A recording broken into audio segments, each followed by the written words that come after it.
Love Island episode 12 has wrapped. Let's have a recap. Things just continue to ramp up. So Helena says she's done with Harry, finally. They talk right after, and she's like, yeah, I'm done with it. Megan is on her mean girl energy still. Like, right after Helena and Harry talk, Yasmin goes and talks to Harry, and then Megan's like yelling out things like, it's just like mean girl energy for them. It's really weird. Helena says she's more focused on Harrison, which I'm just like, girl, I would literally pack my bags. You're focused on the 22-year-old who lives in the U.S.?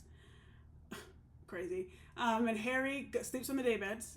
He pulls Shakira for a chat the next day, and he's like, I messed up. Shakira's like, I messed up too. We both acknowledged, though Harry was more so, and Harry's like, well, I know if I was with you, you'd probably like keep me more in check and things like that. Basically, again, embarrassing Helena, and they're not even together still, because saying like, well, I can do anything with Helena. It's crazy. Shakira and Ben, they had the little argument about like the comments that came out in the game. She says to him the next day, I feel like you're dulling my sparkle, and Shakira says, like, Ben, like, if you talk to me like that way again, we're done. The next day, she's talking to Tony. She's like, I feel like I need to just dead it off. So she talks to him. He's like, I just don't think it's going to work out. So they're over. Ben's still trying to try to a level, but I think Shakira, like, knows her worth and knows, like, it's not really happening. So moving on. Harrison's still going around to getting to know some people. Maybe things with Tony are cooling down a little bit. We don't really know. We don't see them chat that much. Tony and Meg chat in the evening. She says, like, I don't want to be grouped up with Yasmin. Like, I'm my own person, things like that. Not like slagging me Yasmin off or anything like that, but basically saying, like, we're different people, obviously. She also reiterates, like, Dijon is very different when you're not around. I just want to make sure you know that. Connor talks to Dijon the next day about Emily, kind of maybe finding it hard, maybe like living with someone that he's getting to know, and like he doesn't really feel like pulling her for chats as often, things like that. He talks to Emily a little bit about it to some level, like no pressure, but he's feeling maybe pressure from other couples that are advancing to some point.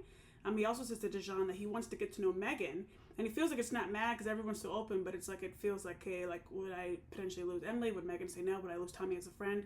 All those things went on his mind. But in the evening, he does pull Megan for a chat. Emily's sitting there, and the boys are like sitting in another area, so everyone sees, and everyone's like, "What's going on here?" He talks to her. He says, "Like, are you still open to getting to know me?" Megan doesn't say yes or no, but he's just like, "I just would feel dumb if I wasted this chance to get to know you." Obviously, we were talking a little bit before, and then we kind of just ended things.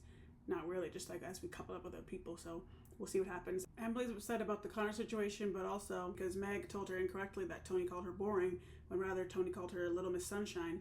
So Emily and Tony chat, and it's quick because Tony's like, you bother me, and Emily's like, well, clearly it's about the Connor situation. Tony's like, no, it's not. They like get up. She's like, get out of my face, whatever. And Emily goes over, talks to some people about it, and Shakira from the daybeds, fair play to her. She's like, I agree, like saying I agree with what Tony said. Tony walks by to like go over, and she does a crybaby thing, and Emily's talking about like this bitchy behavior, and I'm thinking like, if you're worried about bitchy behavior, why are you friends with Megan and Helena, the mean girls of the villa? Like, what's going on there? But we'll see what happens on Sunday.